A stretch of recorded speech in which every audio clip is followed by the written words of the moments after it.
Assalamu alaikum, me fambo them.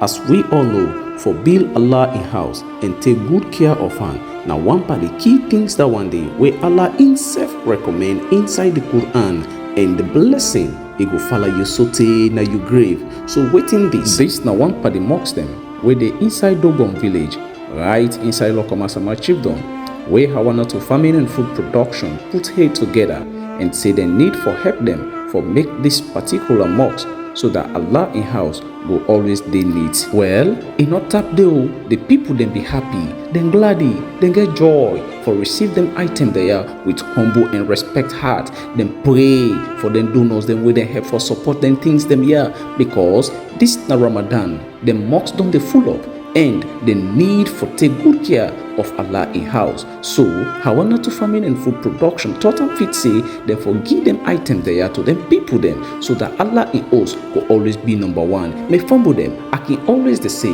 Hawana to farming and food production company, can we aid for help with all na salon.